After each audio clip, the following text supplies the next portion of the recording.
జయాపజయాలతో నిమిత్తం లేకుండా ప్రజా సమస్యలపై స్పందించడమే విధిగా, సమాజ సేవే పరమావధిగా జన గుండెల్లో నిలిచిన నాయకులు కొందరే ఉంటారు. అలాంటి మహోన్నతుల వేదిక డీకే విత్ రియల్ లీడర్. తిరుగులేని అంకిత భావం, వెనుకడుగు వేయని దృఢచిత్తం, సడలని ఆత్మవిశ్వాసం, ఉరకలెత్తే ఉత్సాహం, చెదరని ప్రజాభిమానం ఆయనొక ఉద్యమ కెరటం. ప్రజా హృదయ స్పందనతో దూసుకు వస్తున్నాడు ఆర్ సత్యనారాయణ.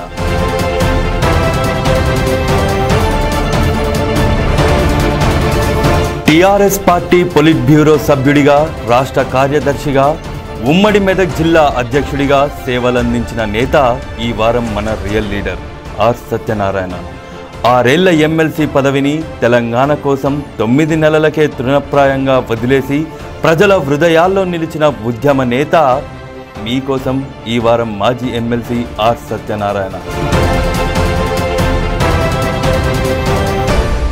టీఆర్ఎస్ పార్టీ పొలిట్ బ్యూరో మాజీ సభ్యుడు, మాజీ ఎమ్మెల్సీ ఆర్ సత్యనారాయణ గారు ఈరోజు వివిధ రాజకీయ అంశాలపై చర్చించేందుకు, ఇంటర్వ్యూ ఇచ్చేందుకు గోల్కొండ స్టూడియోకి వచ్చారు. ఆయనకు స్వాగత స్వాగతం. సీనియర్ జర్నలిస్టుగా ఉద్యమ కాలంలో ఉమ్మడి మెదక్ జిల్లా ప్రజలను ఒక తాటిపై నిలిపి మీరు తెలంగాణ రాష్ట్ర సాధన కోసం చాలా కృషి చేశారు. అనంతరం ఎమ్మెల్సీగా మీకు 6 ఏళ్ల పాటు వచ్చిన ఎమ్మెల్సీ కాలాన్ని కూడా 9 నెలలకే పార్టీ అధినేత కేసీఆర్ ఆదేశాల మేరకు రాజీనామా చేశారు. అనంతరం తెలంగాణ రాష్ట్రం సిద్ధించింది. ఇప్పటికీ 4.5 ఏళ్ళు గడుస్తుంది. ఈ కాలంలో మీకు ఏ పదవి రాకపోవడానికి కారణం ఏమనుకుంటున్నారు? మీరు అంటే పదవులు రావడం రాకపోవడం అనేది అది ముఖ్యమంత్రి గారికి సంబంధించినటువంటి విషయం. ఎవరిని ఎక్కడ ఉపయోగించుకోవాలి, ఎవరి సర్వీసెస్ ఎక్కడ వాడుకోవాలనేది ముఖ్యమంత్రిగా, లేకపోతే పార్టీ అధినేతగా, అంటే ఉద్యమాన్ని 14 ఏళ్ల పాటు సుదీర్ఘంగా నడిపినటువంటి ఒక నాయకుడిగా, సక్సెస్ఫుల్ నాయకుడిగా ఎవరి సర్వీసెస్ ఎక్కడ వాడుకోవాలనేది మరి కేసీఆర్ గారు నిర్ణయిస్తారు. కాబట్టి అది మరి పదవులు రావడము రాకపోవడం అనేది అది వేరు విషయం. ఉద్యమంలో కలిసి బ్రహ్మాండంగా మరి తెలంగాణ రాష్ట్ర సాధన కోసం పనిచేయడం జరిగింది. అప్పుడు కేసీఆర్ గారి ఆదేశాల మేరకు మరి తూచా తప్పకుండా అన్ని కర్తవ్యాలు కూడా నిర్వర్తించినాం. అది ఉద్యమ బాధ్యత. ఉద్యమ బాధ్యత పూర్తయింది. మరి ఉద్యమ బాధ్యత పూర్తయిన తర్వాత మరి ఇప్పుడు రాష్ట్రాన్ని ఆ రోజు అనుకున్నటువంటి లక్ష్యాలకు అనుగుణంగా నడిపించేటటువంటి బాధ్యత ప్రస్తుతం నడుస్తూ ఉన్నది. ఆయనకు ఎవరి సేవలు ఎక్కడ అవసరం అనేది ఆయనకు అది ఆయన విచక్షణకు, ఆయన విజ్ఞతకు సంబంధించినటువంటి విషయం కాబట్టి ఆయన అందరి సేవలు ఉపయోగించుకుంటూ ఉంటారు. మరి అందులో భాగంగా కొందరికి రావచ్చు, కొందరికి రాకపోవచ్చు. అందులో నేను కూడా ఒకరిని ఉండొచ్చు అని చెప్పేసి అనుకుంటా ఉన్నాను. పార్టీ పొలిట్ బ్యూరో లాంటి అత్యున్నతమైన ఒక కమిటీలో మెంబర్గా ఉన్నారు. పార్టీకి ప్రధాన కార్యదర్శిగా ఉన్నారు. కేసీఆర్ ప్రాతినిధ్యం వహిస్తున్న జిల్లాకు అధ్యక్షుడిగా పనిచేశారు. బహుశా ఇలాంటి ఉన్నత స్థానాలు చేసిన వాళ్ళల్లో పదవులు రాకుండా ఉన్న వాళ్ళు మీతో పాటు ఇంకెవరైనా ఉన్నారనుకుంటున్నారా? అసలు మీ ఒక్కరికే ఇలాంటి అన్యాయం జరిగిందని భావిస్తున్నారు? అన్యాయము అని మీరు అనేస్తే సరిపోదు కదా. అది అన్యాయమా న్యాయమా అనేది అది ప్రజలు గుర్తించాల్సినటువంటి విషయం. కానీ అది నీకు ఇంతకుముందే చెప్పినటువంటి విధంగా వాస్తవమే. పొలిట్ బ్యూరో సభ్యుడిగా పనిచేసిన, రాష్ట్ర ప్రధాన కార్యదర్శిగా పనిచేసిన, ఉమ్మడి మెదక్ జిల్లాకు సంబంధించినటువంటి అధ్యక్షుడిగా పనిచేసిన, అది ఉద్యమ కాలం. అది ఉద్యమ కాలం లోపల ఉద్యమానికి సంబంధించినటువంటి బాధ్యతలు వేరు. మరి ఆ బాధ్యతలను నేను నిర్వర్తించడం జరిగింది. ఆ రోజు మరి ఉద్యమ నాయకుడిగా కేసీఆర్ గారు కోరుకున్నటువంటి బాధ్యతలను నేను నిర్వర్తించిన. మరి ఆ తర్వాత ఏంటి అనేది అది ఆయనకు సంబంధించినటువంటి విషయం. అది అధికారంలో ఎవరికి పాత్ర ఉండాలి, ఎవరు ఏం చేయాలనేది ఆయన నిర్ణయిస్తారు. అంతేగాని మరి అది న్యాయము అన్యాయం అనే దాని గురించి మాట్లాడగలిగినటువంటి పరిస్థితి అంటే నేను మాట్లాడడం కూడా కరెక్ట్ కాదు కదా. మీరు అనేది నిజంగా ఒకవేళ అట్లాగే జరిగి ఉంటే ఈరోజు అన్ని జిల్లాలలో ఒకవైపు పార్టీల్లో పనిచేసిన వాళ్ళు కాకుండా ఈ వివిధ పార్టీల నుంచి వచ్చిన వాళ్ళకి ప్రాధాన్యత లభిస్తుందనే ఒక అపవాదు కూడా ఉంది. అయితే పార్టీలో కీలకంగా పాత్ర పోషించినప్పుడు అదే చనువు, అదే చొరవ ఈరోజు కొనసాగాలి కదా. అలా కొనసాగపోవడానికి కారణం ఏమిటి? ఏమన్నా మీ మీద వేరే ఏమైనా ప్రత్యేకంగా ఏమన్నా ఇబ్బందులు ఏమైనా వచ్చాయా రాజకీయంగా?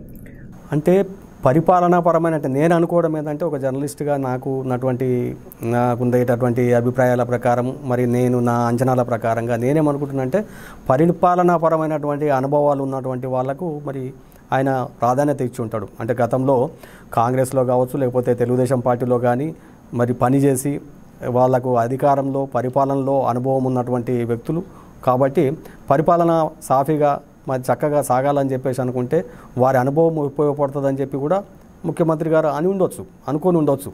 అందులో భాగంగానే మరి అనుభవజ్ఞులైనటువంటి వాళ్లకు పదవులు అవకాశాలు వచ్చి ఉండొచ్చు అని చెప్పి నేను భావిస్తూ ఉన్నాను. కేసీఆర్ అంటే సీఎంగా కాకముందు నేను సత్యనారాయణ సంభవించేవారట కదా, ఒక అన్నలా చూసేవాడు అని చాలాసార్లు పార్టీలో చాలాసార్లు. అదేం లేదు, ఉంటాయి అంటే మర్యాదలు అనేది డెఫినెట్గా అప్పుడు ఉంటాయి, ఇప్పుడు ఉంటాయి, ఎప్పటికీ కూడా ఉంటాయి. దాంట్లో ఎలాంటి లోటు లేదు.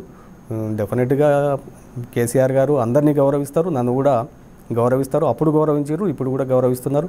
గౌరవానికి సంబంధించినటువంటి సమస్యలు ఏమీ లేవు. మెదక్ జిల్లా సత్యన్నగా మీరు వివిధ పార్లమెంట్ సభ్యుల ఎన్నికలు వచ్చినప్పుడు కానీ రాష్ట్రంలో వివిధ ఎలక్షన్స్ వచ్చినప్పుడు అధికారంలోకి వచ్చిన తర్వాత కూడా మిమ్మల్ని ఇన్ఛార్జిగా పెట్టారా? ఏ సందర్భాలలో ఎవరికి ఎలక్షన్ ఇన్ఛార్జిగా పెట్టారు? వాళ్ళ గెలుపు కోసం మీరు ఎలాంటి కృషి చేశారు? ఎవరైనా ఓడిపోయి ఉన్నారా? అంటే టీఆర్ఎస్ పార్టీ ఎన్నికలనే ఒక ఉద్యమంగా నడిపించినటువంటి చరిత్ర టీఆర్ఎస్ పార్టీకి ఉన్నది, మనకందరికీ కూడా తెలుసు. మరి తెలంగాణ రాష్ట్రం రావడానికంటే ముందు కేసీఆర్ గారు ఒక స్పష్టమైనటువంటి వ్యూహంతో, ఆయన కొన్ని ఎత్తుగడలతోని ఎన్నికలను ఒక ఉద్యమంలాగా మొత్తం నడిపించిండు. అంటే ఉద్యమాన్ని ఒక శాంతియుతమైనటువంటి పంతా లోపల సాగించాలనేటటువంటి ఒక సంకల్పంతో ఎక్కడ హింసకు తావు లేకుండా, రక్తపాతానికి అవకాశం లేకుండా శాంతియుత మార్గంలో ఎంచుకోవడం కోసం ప్రజాస్వామ్య పద్ధతి లోపల మరి ఎన్నికలను ఆయన ఒక పంతాగా, ఒక వ్యూహంగా ఎంచుకున్నారు. అందుకోసం అనేక సందర్భాలలో మరి రాజీనామాలు చేయడం ద్వారా పదవులను ఖాళీ చేసి ఆ పదవులకు ఉప ఎన్నికలు వచ్చేటట్టుగా చేసి ఆ ఉప ఎన్నికల లోపల లక్షలాది మంది ప్రజలను భాగస్వాములు చేసేటటువంటి విధంగా ఓటింగ్ ద్వారా ఓట్లల్లో గెలవడం ద్వారా ఆనాడు ఉన్నటువంటి యూపీఏ ప్రభుత్వం మీద, ఇతర పక్షాల మీద ఒత్తిడి తీసుకురావడం కోసం కేసీఆర్ గారు మరి ఎన్నికలను ఒక పంతాగా ఎంచుకోవడం జరిగింది. అందులో భాగంగా అనేక ఉప ఎన్నికలు వచ్చినాయి. ఉప ఎన్నికలు వచ్చినటువంటి ప్రతి సందర్భంలో కూడా మేము ఎక్కడికి అవసరం అనుకుంటే అక్కడికి కేసీఆర్ గారు చెప్పినటువంటి విధంగా ఒక సైనికుల్లాగా మేము వెళ్ళినాం. నిజామాబాద్ జిల్లాలో కావచ్చు, లేకపోతే మహబూబ్ నగర్ జిల్లాలో కావచ్చు, లేదా వరంగల్ జిల్లాలో కావచ్చు, ఎక్కడ ఉప ఎన్నికలు వస్తే అక్కడ ప్రతి ఉప ఎన్నికల లోపల కూడా ఏ జిల్లాకు అవసరమైతే ఆ జిల్లాలో పోయినాం. మాకు సంబంధించినటువంటి సేవలను అక్కడ ఉపయోగించినాం. మిగతా వాళ్ళని కూడా వందలాది మంది కార్యకర్తలను తీసుకుపోయినాం. పార్టీ విజయానికి తద్వారా తెలంగాణ రాష్ట్ర సాధనకు ఏ క్యాండిడేట్లు మీరు పనిచేసిన క్యాండిడేట్లు ఇప్పుడు అధికారంలో ప్రజాప్రతినిధులుగా కొనసాగుతున్నారు? ఎంపీలకు కానీ, ఎమ్మెల్యేలకు కానీ, వివిధ హోదాల్లో. అంటే ఇప్పుడు ఎన్నికలలో అంటే సాధారణ జనరల్ ఎన్నికలు అని అంటే జనరల్ ఎన్నికలలో కానీ ఉప ఎన్నికలలో కానీ ఇప్పుడు మా జిల్లా ఉన్నది. మా మెదక్ జిల్లా లోపల గతంలో మరి పద్మా దేవేందర్ రెడ్డి గారి ఉప ఎన్నిక కావచ్చు, రామలింగారెడ్డి గారికి సంబంధించినటువంటి ఉప ఎన్నిక కావచ్చు, ఎల్లారెడ్డిలో మరి రవీందర్ రెడ్డి గారికి సంబంధించిన ఉప ఎన్నిక కావచ్చు, మహబూబ్ నగర్లో మరి ఆయన ఈరోజు పార్టీలో లేకపోవచ్చు కానీ అది కూడా మన ఇబ్రహీం గారి ఉప ఎన్నిక కావచ్చు, పరకాల నియోజకవర్గంలో కూడా ఒక ఉప ఎన్నిక జరిగింది. మరి అట్లాంటి అన్ని ఉప ఎన్నికలలో కూడా మేము పనిచేసినాం. అది కాకుండా సాధారణ ఎన్నికలలో మొన్న 2014లో జరిగినటువంటి సాధారణ ఎన్నికలకు సంబంధించి ఉమ్మడి మెదక్ జిల్లాకు సంబంధించి నేనే పార్టీ జిల్లా అధ్యక్షుడిగా ఉన్నా. మరి ఆ ఎన్నికలకు సంబంధించినటువంటి బాధ్యతలన్నీ కూడా నేను నా చేతుల మీదుగా వాటన్నిటిని కూడా నిర్వర్తించడం జరిగింది. మరి అంతేకాకుండా ఆ రోజు మరి పార్లమెంటుకు పోటీ చేసినటువంటి కేసీఆర్ గారి ఎన్నికల ఏజెంట్గా కూడా మరి నేను మెదక్ పార్లమెంటుకు సంబంధించి ఆ బాధ్యతలు కూడా పోషించిన. ఆ తర్వాత జరిగినటువంటి మళ్ళీ ఉప ఎన్నికల్లో కూడా బాధ్యతలు పోషించినాం. ఆ తర్వాత అధికారం వచ్చిన తర్వాత జరిగినటువంటి నారాయణఖేడ్ ఉప ఎన్నికల్లో కూడా నా వంతు బాధ్యతలు నేను కొన్ని నెలల పాటు మరి నిర్వర్తించడం జరిగింది. పార్టీ విజయానికి కృషి చేయడం జరిగింది. కేసీఆర్ ఎమ్మెల్యేగా గజ్వేల్ నుంచి పోటీ చేసినప్పుడు అక్కడ ఉండే ఎలక్షన్స్ ఎక్స్పెండిచర్ సంబంధించి చెక్ల మీద సైన్ చేసి ఇచ్చేసి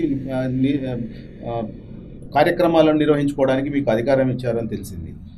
మీ మీద ఎంటీ చెక్ల మీద సంతకం చేసి ఇచ్చిన కేసీఆర్ ఈరోజు ఎందుకు మిమ్మల్ని దూరం పెడుతున్నారు అనుకుంటున్నారు? దూరం పెట్టడం అనేది ఏం కాదు, అది అసెంబ్లీకి సంబంధించినటువంటి ఎన్నిక కాదు. అంటే ఆయన మెదక్ అంటే గజ్వేల్ అసెంబ్లీకి పోటీ చేశారు, అదేవిధంగా మెదక్ పార్లమెంట్ నియోజకవర్గానికి కూడా పోటీ చేశారు. ఆ విధంగా పోటీ చేసినప్పుడు మెదక్ పార్లమెంటు నియోజకవర్గానికి సంబంధించిన ఎలక్షన్ ఏజెంట్గా నేను కేసీఆర్ గారి తరఫున నేను పనిచేయడం జరిగింది. అది జనరల్గా ఏంటంటే ఎవరు కూడా అంటే ఎలక్షన్ ఏజెంట్ అంటే చాలా కీలకమైనటువంటి బాధ్యతనే. అంటే ఈక్వల్ టు అభ్యర్థి ఒక రకంగా ఎన్నికల్లో పోటీ చేస్తున్నటువంటి అభ్యర్థికి ఎన్ని పవర్స్ ఉంటాయో ఆయన తరఫున నియామకమైనటువంటి ఎలక్షన్ ఏజెంట్ కూడా అన్ని పవర్స్ ఉంటాయి. On behalf of candidate signatory authority కూడా మనకు అంటే ఎలక్షన్ ఏజెంట్గా ఉంటాడు. ఎలక్షన్ ఎక్స్పెండిచర్ అంతా కూడా ఆ క్యాండిడేట్ చూస్తాడు. కాబట్టి అంటే ఆ రోజు కేసీఆర్ గారు కూడా ఆయనకు సంబంధించిన ఎలక్షన్కు సంబంధించినటువంటి ఎక్స్పెండిచర్ అంతా కూడా బ్యాంక్ అకౌంట్లో జమ చేసి మరి దాన్ని నిర్వహించేటటువంటి బాధ్యతలు నాకు అప్పచెప్పినప్పుడు తప్పకుండా సక్రమంగా నా బాధ్యత నేను నిర్వర్తించాల్సి వస్తుంది. నేను చాలా పర్ఫెక్ట్గా ఒక బాధ్యతాయుతంగా నీతిగా నిజాయితీగా వాటన్నిటిని కూడా నిర్వర్తించడం అనేది జరిగింది. వర్తమాన రాజకీయాలు, తెర వెనుక బాగోతాలపై డీకే అక్షింతలు ప్రతి సోమవారం మీ గోల్కొండ టీవీలో. త్వరలో. అన్ని నియోజకవర్గాల అభివృద్ధి సమానంగా జరగడం లేదు. కొన్ని అభివృద్ధిలో దూసుకుపోతుంటే మరికొన్ని నియోజకవర్గాలు ఎక్కడ వేసిన గొంగలి అక్కడే అన్న చందంగా ఉన్నాయి. గెలిపించిన ఎమ్మెల్యే ఏం చేస్తున్నాడన్న ప్రశ్న ప్రతి ఒక్కరి మదిలో నిగూఢంగా నెలకొంది. తెలుసుకోవాలన్న కుతూహలాన్ని తీర్చేందుకు వస్తుంది మన ఎమ్మెల్యే ఇప్పుడు ఏం చేస్తున్నాడు. మీ గోల్కొండ టీవీలో త్వరలో. మీరు జర్నలిస్ట్గా పనిచేశారు కదా, చాలా రోజులు జర్నలిస్ట్గా 25 ఏళ్ల పాటు 2.5 దశాబ్దాలు జర్నలిస్ట్గా చేశారు. ఓ దశాబ్ద కాలం పాటు రాజకీయాల్లో ఉన్నారు. ఏ రంగం మీద పరిస్థితి ఎట్లా ఉంటుంది? అంటే జర్నలిస్ట్ జీవితం ఎలా ఉంది, ఇటు రాజకీయ జీవితం ఎలా ఉంది? అంటే వాస్తవానికి దేని ప్రత్యేకత దానికే ఉంటుంది. అంటే ఒక జర్నలిస్టుగా వాస్తవంగా ఒక జర్నలిస్టుగా నేను ఎన్నో ప్రివిలేజెస్ నేను అనుభవించడం అనేది జరిగింది. 2.5 దశాబ్దాల పాటు నేను అనేక జిల్లాలలో పనిచేశాను. నేను హైదరాబాద్లో పనిచేశాను, నేను ఈనాడులో పనిచేశాను, ఈనాడులో హైదరాబాదు డెస్క్లో పనిచేశాను, ఆదిలాబాద్లో పనిచేశాను, మెదక్లో పనిచేసిన, తర్వాత నేను కడపలో చేసిన, కర్నూలులో చేసిన, తిరుపతిలో కూడా కొద్ది రోజులు పనిచేసిన, ఇక్కడ హైదరాబాద్లో కూడా పనిచేసినప్పుడు ఏంటంటే దేని పద్ధతి దానికే ఉంటుంది. అంటే ఒక జర్నలిస్టుకు ఉండేటటువంటి జర్నలిస్టుకు ప్రివిలేజెస్ ఉంటాయి. యాజ్ ఏ పొలిటికల్ పీపుల్కు కూడా కొన్ని ప్రివిలేజెస్ ఉంటాయి. విషయానికి వస్తే ఏంటంటే కొంచెం అంటే సర్వీస్ ఎక్కువ చేయడానికి అవకాశం పాలిటిక్స్లో ఉంటుంది. అంటే జర్నలిస్ట్ ఏంటంటే తన దృష్టికి వచ్చినటువంటి సమస్యలను మరి ఫోకస్ చేస్తాడు, రాయడం వరకే. కానీ రాసిన తర్వాత దాని మీద చర్యలు తీసుకోకపోవడం అనేది అధికార యంత్రాంగం మీద, ప్రభుత్వం మీద ఆధారపడి ఉంటుంది. మరి అంటే డైరెక్ట్గా ప్రజలకు ఎక్కువ సేవ చేసేటటువంటి అవకాశం మరి పాలిటిక్స్ ద్వారా ఉంటుంది. మరి కాబట్టి దాని ప్రత్యేకత దానికే ఉంటుంది, దీని ప్రత్యేకత దీనికే ఉంటుందని భావిస్తాను. అంటే జర్నలిస్ట్గా చేసినప్పుడు మీరు ఎత్తి చూపిన సమస్యల్ని రాజకీయ నాయకుడిగా అయిన తర్వాత పరిష్కరించడంలో ఎలాంటి ఇబ్బందులు ఎదుర్కొనేవాళ్ళు? అంటే సామాన్యుడు చట్టసభలోకి రావాలంటే ఈ రోజుల్లో డబ్బుతో ముడిపడిన వ్యవహారం. మీరు ఒక సాధారణ జర్నలిస్ట్గా పనిచేసి జీతం కోసం ఒక ఎమ్మెల్సీగా ఎదగడానికి ఎన్ని ఆటుపోట్లు ఎదురాల్సి వచ్చింది, మీరు ఎన్ని ఆస్తులు కోల్పోవాల్సి వచ్చింది, లేకపోతే ఉద్యమ కాలంలో ఎంతమందిని క్రోడీకరించడానికి, సమావేశాలకు తీసుకెళ్లడానికి ఎలాంటి ఇబ్బందులు ఎదుర్కొనేవారు? జర్నలిస్ట్గా ఇప్పుడు రాజకీయ నాయకుడు చేశాడంటే గతంలో రాజకీయాల్లో సంపాదించిన డబ్బుల కోసమైనా చేసుకునేవచ్చు, కానీ జర్నలిస్ట్గా సంపాదించింది ఉండదు కదా. అంటే వాస్తవంగా ఏంటంటే మొత్తం రాజకీయాలన్నీ కూడా డబ్బుతోనే నడుస్తున్నాయి అనేది అంత వాస్తవం కాదు. ఒకవేళ ఏంటంటే డబ్బు లేకుండా ఒక ఎమ్మెల్యే కానీ కౌన్సిలర్ కానీ గెలిచే పరిస్థితి లేదు. అంటే వాస్తవంగా ఏంటంటే మొత్తం డబ్బుతోనే రాజకీయాలు నడుస్తున్నాయి అని నేను అనుకుంటే ఈ దేశాన్ని పరిపాలించాల్సింది డబ్బు ఉన్నటువంటి వాళ్ళే పరిపాలించాలి. పెద్ద అంబానీ లాంటి వాళ్ళు, కార్పొరేట్ సంస్థలు, టాటాలు, బిర్లాలు వాళ్ళే ఈ దేశాన్ని పాలించాలి, వాళ్ళే ప్రధానమంత్రులు కావాలి. కానీ ఆ రకంగా కావడం లేదు. మరి మనం చూస్తూ ఉన్నాం. ఒక మన్మోహన్ సింగ్ గారు ఈ దేశానికి ప్రధానమంత్రి కాగలిగారు, అబ్దుల్ కలాం గారు రాష్ట్రపతి కాగలిగారు, మోడీ గారు టీ అమ్మినటువంటి ఒక ఛాయ్ వాలా మోడీ గారు కూడా ఈ దేశానికి ప్రధానమంత్రి కాగలిగారు.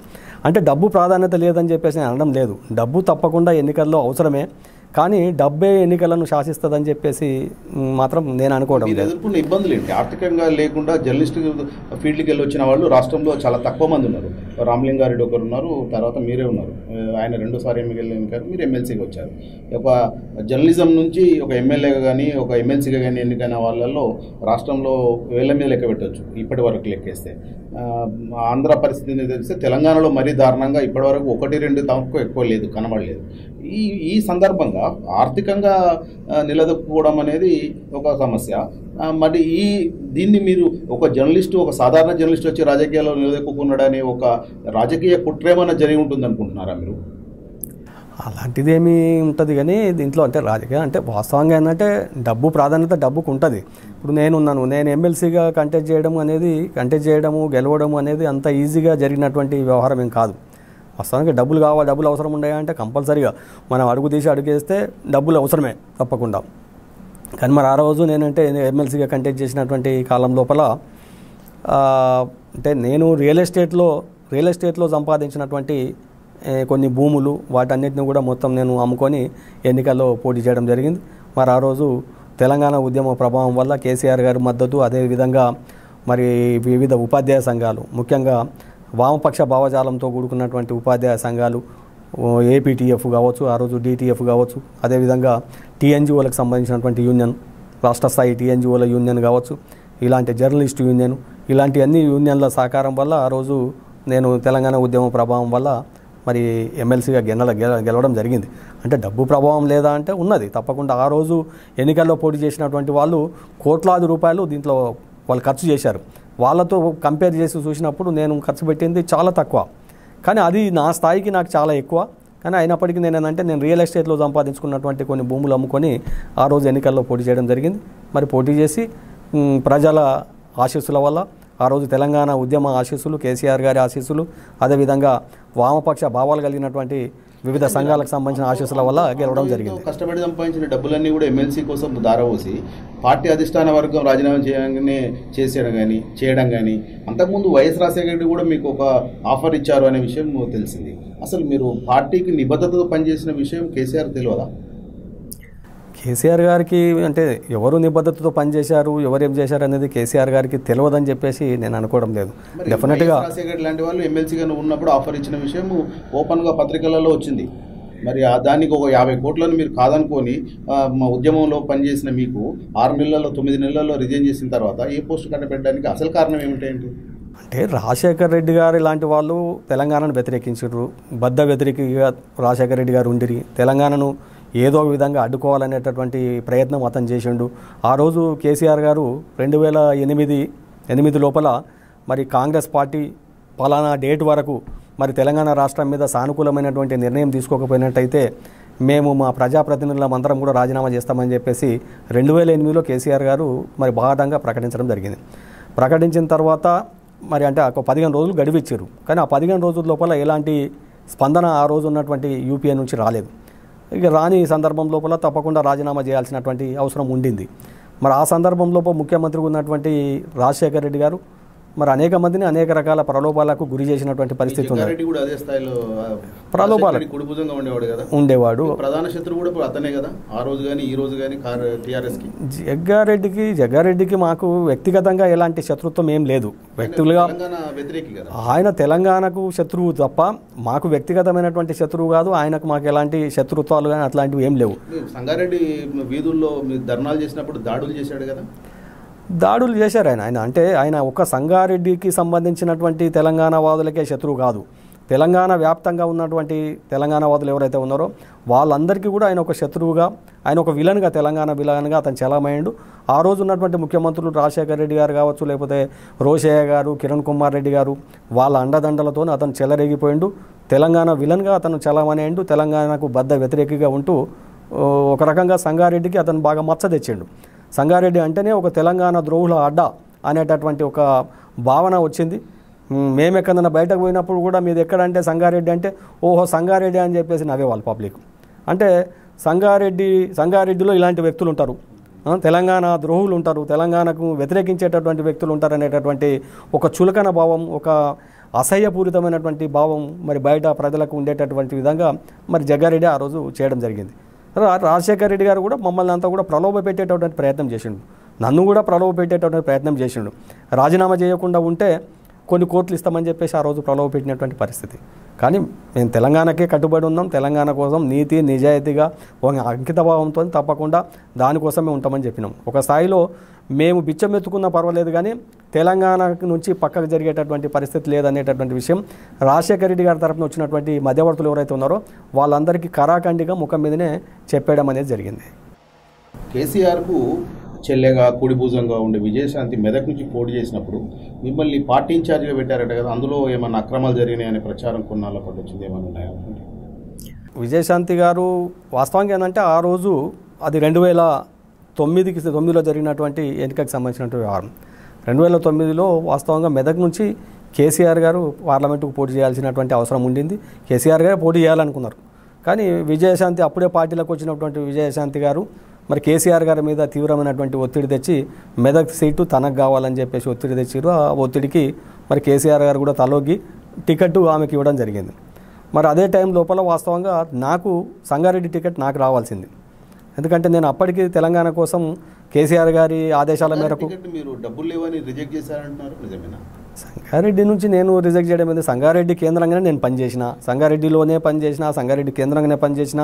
అది వద్దు అని అన్నారు, అది పచ్చాబద్ధం అండి, పచ్చాబద్ధం. నేను ఎమ్మెల్యేకి టికెట్ అక్కడ సంగారెడ్డి కావాలని కోరుకున్నా. 2009 కంటే ముందు నేను అక్కడ బాగా పనిచేసిన. వాస్తవంగా జగ్గారెడ్డికి వ్యతిరేకంగా మేము అక్కడ ఫైట్ చేసినాం. ఫైట్ చేసే క్రమంలో మా ఇంటి మీద ఎన్నోసార్లు దాడులు జరిగినాయి. మేము ఆ దాడులను మేము తిప్పికొట్టినటువంటి పరిస్థితి. సంగారెడ్డి ప్రజలు ఏమనుకున్నారంటే ఒక తెలంగాణ ద్రోహి అంటే జగ్గారెడ్డి. అక్కడ తెలంగాణ కోసం త్యాగం చేసిన వ్యక్తిని నేను.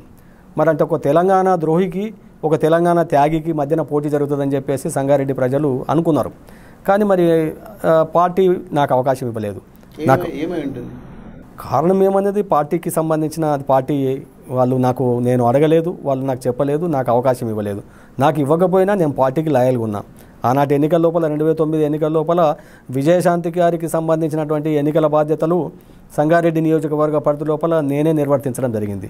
ఆ రోజు వాస్తవంగా ఏంటంటే ఆ నియోజకవర్గంలో పోటీ చేసిన అసెంబ్లీ అభ్యర్థికి మేము సపోర్ట్ చేయలేదు. సపోర్ట్ చేయకపోవడం వల్ల అతనికి కేవలం 15,000 ఓట్లు వచ్చినాయి. మరి విజయశాంతి గారికి మేము సపోర్ట్ చేసిన 31,000 ఓట్లు వచ్చినాయి. అంటే 16,000 ఓట్లు విజయశాంతి గారికి ఆ నియోజకవర్గం పరిధి లోపల ఎక్కువ వచ్చినాయి. విజయశాంతి గారు నా మీద గురుగా ఉండడానికి కొన్ని కారణాలు ఆమె ఊహించుకున్నది. ఆమె కొన్ని చెప్పుడు మాటలు వినేవాళ్ళు. ఆమె ఏంటంటే విజయశాంతి గారు ఆ రోజు ఏం జరిగిందంటే 2009లో ఎంపీగా గెలిచిన తర్వాత జగ్గారెడ్డితో చేతులు కలిపి ఆమె వెళ్ళి రాజశేఖర రెడ్డి గారిని కలవడం జరిగింది ముఖ్యమంత్రిగా. కలవడమే కాకుండా ఇక పార్లమెంటు నియోజకవర్గం పరిధి లోపల కాంగ్రెస్ ఎమ్మెల్యేలతో కలిసేసేసి మరి కార్యక్రమాలకు పాల్గొనడం, టీఆర్ఎస్కు మొత్తం దూరం అయిపోయారు. టీఆర్ఎస్కు దూరం అయిపోయినటువంటి క్రమం లోపల అంటే ఆమె కాంగ్రెస్కు దగ్గర అయిపోతుంది, టీఆర్ఎస్కు పూర్తిగా ఉద్యమానికి దూరం అయిపోయింది అనేది చాలా క్లియర్గా మరి అందరికీ కూడా అర్థమవుతున్నటువంటి పరిస్థితి. అలాంటి పరిస్థితులల్లో ఆమెకు సంబంధించి కొన్ని విషయాలు వెలుగులోకి వచ్చినాయి మీడియాలోనే, మీకు పత్రికలల్లో. అంటే ఆమెకి ఏంటంటే అక్కడ ఒక కోఆపరేటివ్ సొసైటీకి సంబంధించిన ఒక ఎంప్లాయీస్కి సంబంధించిన కోఆపరేటివ్ సొసైటీకి సంబంధించిన నిధులు ఆమె భర్త అకౌంట్లోకి మారినాయి, కారణం లేకుండా మారినాయి. అంటే ఆ సొసైటీకి సంబంధించినటువంటి నిర్ణయం లేకుండా, ఆ తీర్మానం ఏది లేకుండా, ఏం లేకుండా 2 కోట్ల రూపాయలు మళ్లించడానికి లేదు. కానీ మరి ఆ అకౌంట్ల నుంచి, సొసైటీ అకౌంట్ నుంచి ఇంకొక వ్యక్తి అకౌంట్కు, ఆ వ్యక్తి అకౌంట్ నుంచి విజయశాంతి గారి భర్త అకౌంట్లోకి మరి 2 కోట్ల రూపాయలు ట్రాన్స్ఫర్ కావడం జరిగింది. దానికి సంబంధించినటువంటి విషయాలన్నీ కూడా ఆ రోజు ఆంధ్రజ్యోతి పత్రికల్లో వచ్చినాయి. వచ్చిన తర్వాత ఇన్కమ్ ట్యాక్స్ రైడ్ అయింది ఆమె మీద. ఆమెకు కొంచెం ఇబ్బంది అయింది, మానసికంగా అవన్నీ ప్రాబ్లమ్స్ అయినాయి. అయితే ఆమె ఏమనుకున్నదంటే ఆమెకు ఎవరో చెప్పారు ఏంటంటే ఇది సత్యనారాయణని చేయించిండు, సత్యనారాయణ వల్లనే ఈ దాడి జరిగింది, ఇన్కమ్ ట్యాక్స్ రైడ్ కావడానికి సత్యనారాయణ కారణం, మరి ఇది పత్రికలలో రావడానికి సత్యనారాయణ కారణం అనేటటువంటి రాంగ్ ఫీడ్బ్యాక్ రైట్ ఫీడ్బ్యాకో ఏదో ఒక ఫీడ్బ్యాక్ మొత్తం మీద ఆమెకు ఎవరో కొంతమంది ఇచ్చారు. ఇవ్వడం వల్ల అంతేకాకుండా ఏమైందంటే ఆమె అక్కడ రాజశేఖర రెడ్డి వైపు వెళ్ళిన తర్వాత, కాంగ్రెస్ వైపు వెళ్ళిపోయిన తర్వాత మేము గట్టిగానే నియోజకవర్గం పరిధి లోపల, జిల్లా పరిధి లోపల ఆమెకు వ్యతిరేకంగా విమర్శలు చేసినాం. ఆమె ఏంటంటే తెలంగాణ లక్ష్యాన్ని వదిలేసేసి మరి తెలంగాణ ద్రోహులతోనే ఆమె చేతులు కలపడం వల్ల మేము ఆమెను వ్యతిరేకించడం జరిగింది. ఆ రోజులలో వ్యతిరేకించిన తర్వాత ఏమైంది, కొంతకాలానికి కేసీఆర్ గారి ఆమరణ దీక్ష తర్వాత ఉద్యమం ఉధృతమైన తర్వాత ఆ ఉధృతి లోపల ఆమె కాంగ్రెస్ వైపు నుంచి మళ్ళీ టీఆర్ఎస్ వైపు వచ్చింది. టీఆర్ఎస్ వైపు వచ్చిన తర్వాత ఆమెను టార్గెట్ చేసింది. ఆమె టీఆర్ఎస్లోకి వచ్చిన తర్వాత నేను పనిచేసింది వాస్తవంగా నేను ఉద్యమం కోసం పనిచేసిన, టీఆర్ఎస్ పార్టీ కోసం పనిచేసిన. నేను విజయశాంతి గారికి నాకు ఎలాంటి వ్యక్తిగతమైనటువంటి విభేదాలు లేవు, ఉండాల్సినటువంటి అవసరం లేదు. నేను పార్టీ లక్ష్యాలకు అనుగుణంగా, తెలంగాణ లక్ష్యానికి అనుగుణంగా నేను పనిచేసిన. కానీ ఆ తర్వాత ఆమె ఇక్కడికి వచ్చిన తర్వాత ఆమె నన్ను టార్గెట్ చేసి నన్ను వేధించడం, నన్ను రకరకాలుగా ఇబ్బందులకు గురి చేయడం అనేది జరిగింది. పార్టీ అధ్యక్షుడిగా, ఉమ్మడి మెదక్ జిల్లా పార్టీ అధ్యక్షుడిగా మిమ్మల్ని తప్పించినప్పుడు స్టేట్ కంపెనీలోకి తీసుకుంటున్నారు అని చెప్పేసి పేపర్లలో ప్రచారమైంది. అట్లాగే ఈ కార్పొరేషన్స్ ఇచ్చినప్పుడు కూడా పలుమార్లు టీవీలలో, పేపర్లలో సత్యనారాయణకు మొదటి స్థానంలో ఉంటుందని, అంతకన్నా ముందు కూడా కేసీఆర్ మీతో మాట్లాడుతున్నప్పుడు పలు సందర్భాల్లో ఆర్టీసీ చైర్మన్గా ఇస్తాను అని కూడా మీకు ప్రామిస్ చేసినట్టు తెలిసింది. అసలు ఈ నేపథ్యం ఎట్లా జరుగుతుంది? అసలు ఎందుకు ఇలాంటి ప్రతి క్షణం తెరపైకి నంబర్ 1 స్థానంలోకి వచ్చి ఒక్కసారిగా వెనక్కిపోవడం అనేది ఎట్లా అంటే రాజకీయ శత్రుత్వం ఏమన్నా బలంగా ఉందా మీకు వ్యతిరేకంగా? నాకు వాస్తవంగా రాజకీయాల్లో నాకు అంటూ శత్రువులు అంటూ ఎవరు లేరు. నాకు అలాంటి శత్రుత్వం చేసుకోవాల్సినటువంటి అవసరం నాకేం లేదు. నాకేమన్నా ఆస్తుల తగాదాలో లేకపోతే ఇంకేదో వ్యాపారాలు పెద్ద కోట్లాది రూపాయల వ్యాపారాలలో ఎక్కడో తేడాలు ఉన్నాయి అనడానికి నాకు అట్లాంటిది ఏం లేదు.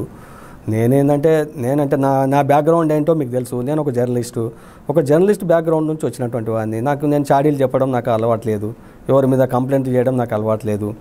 అంటే కేసీఆర్ కలిసిన వాళ్ళకే ఉన్నత స్థానాలు వస్తున్నాయి, మీరు కలవట్లేదు అనేది కూడా అలిగేషన్.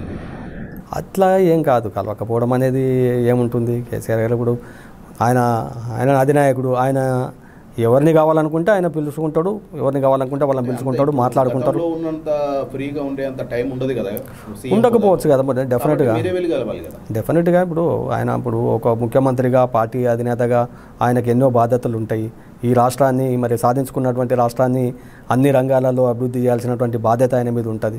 కాబట్టి ఆయనకు సమయం ఉండదు కాబట్టి ఆయనకు ఎప్పుడు ఏ విషయాలు ముందుకొస్తే ఆ విషయాల ప్రకారంగా మరి వాళ్ళని పిలుచుకోవడం, మాట్లాడడం అనేది జరుగుతూ ఉంటుంది. ఆయనకు డెఫినెట్గా పనుల ఒత్తిడి ఆయనకు ఉంటుందని చెప్పి భావిస్తాను. టీఎన్జిఓ నేత దేవి ప్రసాద్ ఎలక్షన్ సందర్భంగా కేటీఆర్ ఇన్ఛార్జిగా మీరు కోఆర్డినేటర్గా పనిచేశారు.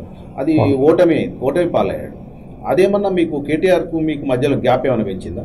గ్రాడ్యుయేట్ కాన్స్టిట్యున్సీకి సంబంధించినటువంటి ఎన్నికలంటే వాస్తవంగా ఎన్నికల కంటే కనీసం ఒక 6-7 నెలల ముందు నుంచి కొంత వర్క్ జరగాలి, గ్రౌండ్ వర్క్ అనేది జరగాలి. అంటే ఓటర్ లిస్టు ప్రిపరేషన్ జరిగేటటువంటి టైం లోపల ఓట్లను ఎన్రోల్ చేయడం కోసం ఏంటంటే ఆ నియోజకవర్గం పరిధి లోపల మనకు సంబంధించినటువంటి నెట్వర్క్ అంతా కూడా మొత్తం పనిచేయాలి, అదంతా జరగాలి. కానీ అది ఏది లేకుండా అప్పటికప్పుడు మరి దేవిప్రసాద్ గారిని పార్టీ ప్రకటించి ఎన్నికల అభ్యర్థిగా ప్రకటించింది. వాస్తవంగా ఆయనకు కూడా ఆ ఎన్నికల్లో పోటీ చేయడం ఆయనకి ఇష్టం లేకుండే, కానీ పార్టీ ఆదేశించింది కాబట్టి పార్టీ ఆదేశాల ప్రకారం ఆయన ఆనాటి ఎన్నికల్లో మరి పోటీ చేశారు. వాస్తవంగా దేవిప్రసాద్ గారు కాకుండా వేరే అభ్యర్థి ఆ స్థానంలో ఉంటే ఇంకా చాలా తేడాతోని ఓడిపోయేటటువంటి పరిస్థితి నిజానికి ఉండే. ఆ పరిస్థితి అంటే మరి ఇక్కడ బలం లేక కాదు, వాస్తవంగా టీఆర్ఎస్ పార్టీకి పట్టభద్రుల లోపల బ్రహ్మాండంగా స్థానం ఉన్నది లేక కాదు. హైదరాబాదు, రంగారెడ్డి, మహబూబ్ నగర్ జిల్లాలతో కూడుకున్నటువంటి నియోజకవర్గం. అయితే ఈ నియోజకవర్గాలల్లో పట్టభద్రులను ఎన్రోల్ చేసేటటువంటి కార్యక్రమం పార్టీ తరపున ముందు నుంచి జరగలేదు. అది వేరే వాళ్ళు తయారు చేసుకున్నారు, గ్రౌండ్ సైలెంట్గా వాళ్ళు గ్రౌండ్ చేసినారు. టీఆర్ఎస్ పార్టీ తరపున అలాంటి గ్రౌండ్ వర్క్ జరగకుండా నెక్ ఆఫ్ ది మూమెంట్లో మొత్తం ఎలక్షన్లకు రావడం వల్ల అదంతా కూడా కవర్ చేసుకోవడం అనేది కొంచెం ఇబ్బందికరంగా తయారైంది. కేటీఆర్ను కేసీఆర్ ప్రమోట్ చేసిన ప్రతిసారి కూడా వరంగల్ ఎలక్షన్లో కానీ ఇక్కడ జిఎంసీ ఎలక్షన్లో కానీ ఆయన విజయపథంలో ముందుకెళ్లారు. ఆయన ఇన్ఛార్జిగా ఉన్న ఏకైక దేవి ప్రసాద్ మాత్రమే ఓటమి పాలయ్యారు. దానికి నువ్వు కోఆర్డినేటర్గా ఉండడం వల్ల కేటీఆర్కి ఏమైనా రాజకీయంగా మీరు సమర్థవంతంగా నిర్వహించలేదనే అభిప్రాయం వచ్చి ఉంటుందేమో అనుకుంటున్నారు. అలాంటి అవకాశం లేదు. అంటే మేము ఏదనుకున్నా కూడా ఏంటంటే ఎలక్షన్కి సంబంధించి ఎప్పటికప్పుడు ప్రతి స్టెప్ కూడా కేటీఆర్ గారు మేమంతా కూడా అనుకునే, అంటే ఒక కోర్ కమిటీ ఉంటుండే, అనుకుని కంపల్సరీగా ఏ కార్యక్రమాలు చేయాలి, ఏ విధంగా గ్రాడ్యుయేట్స్లోకి వెళ్ళాలి అనేది అంతా కూడా ఏంటంటే అనుకునే చేసినాము. ఆయన ఏ ఇన్స్ట్రక్షన్స్ ఇస్తే ఆ ఇన్స్ట్రక్షన్స్ను అన్నింటినీ కూడా మొత్తం మన 3 జిల్లాల పరిధి లోపల కూడా మొత్తం వాటిని అమలు చేయడం కోసం జరిగినాం. అట్లాంటిది ఏం లేదు. వాస్తవంగా 100% అది ఒక విజయమే.